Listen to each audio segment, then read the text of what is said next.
Welcome to Baronscourt Estate in County Tyrone, Northern Ireland. It is home of the Pushkin Trust in Ireland. The Pushkin Trust was founded in 1987 by Her Grace the Duchess of Abercorn as a creative writing competition for all of the children in Ireland at a difficult time in our history. It was named after her famous ancestor, the great Russian writer Alexander Pushkin, and his creativity is its inspiration. Alexander Pushkin was born in Russia in 1799. He was the one that actually brought the soul of Russia back to the Russian people. Because he was a dreamer, a daydreamer, he was able to capture thoughts and feelings and turn them into the most beautiful words. When Pushkin was a child himself, he used to sit by the fireside with his Russian nanny, listening to the stories of old Russia. The legends, the fairy tales, with the heroes and the heroines. And then, when he became a little older, he decided that he wanted to write these stories down, the stories that he'd heard by the fireside, looking at the shadows reflected on the wall, imagining shapes. And here we have the link to the imagination, which is so important, and to the child within all of us. Really do kind of go into another way of thinking when you're in the labyrinth.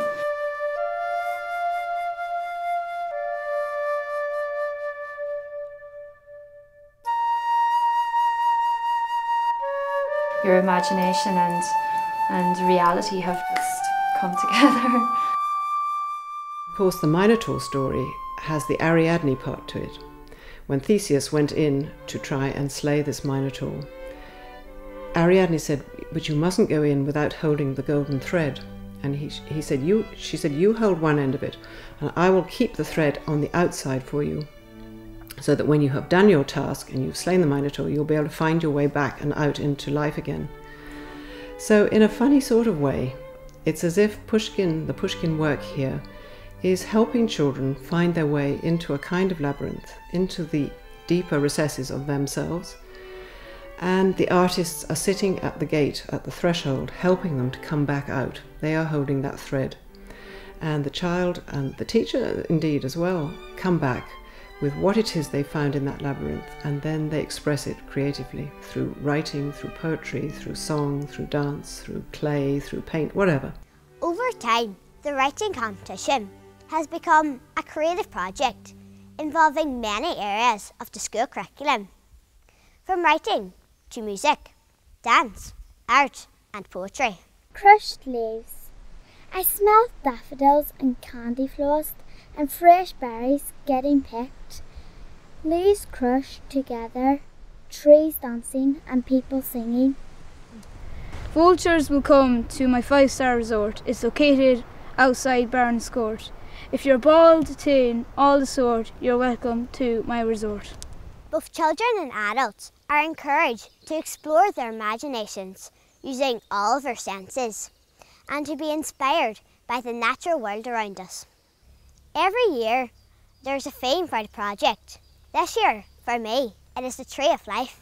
We come down to, basically it is a wingnut tree, and we work out again the name of the tree. They have to work out the name of the tree by looking at the seed of it. These bits on the outside look like a bat's wings. The centre bit, what does it look like? What's another name for a seed? You eat them at Halloween. Nuts. So this is called a wing nut. That is the common name for that tree, wing nut. And it's a relation of our ash tree, so it is. But this one here grows in China.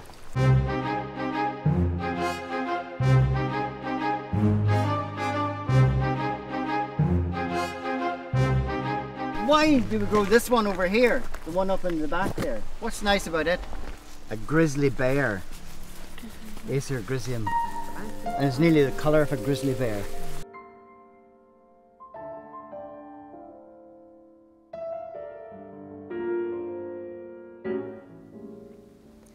I'm standing here in this beautiful place, listening to the bird song.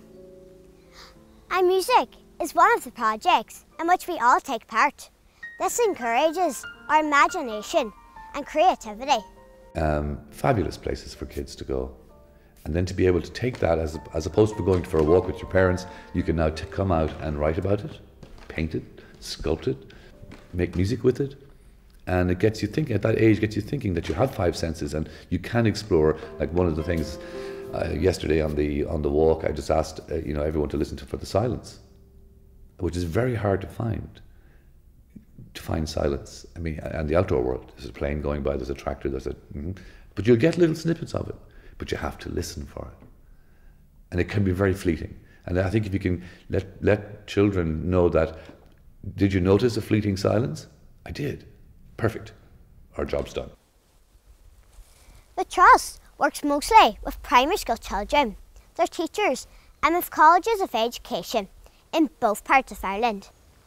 Over the years, thousands of children have taken part. Many have gone on to create their own careers. And the first winner of the Pushkin Prize competition was Johnny McDaid.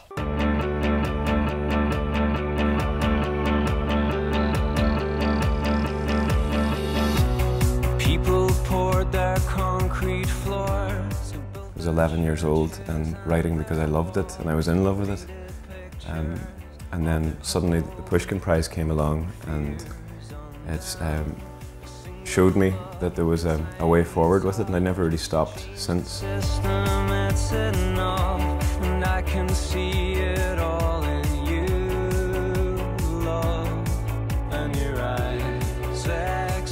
When I was 11 years old, I was lucky enough to have been involved in the very first Pushkin Prize, and I was really inspired as a child by the idea that writing was something that I could do with my life.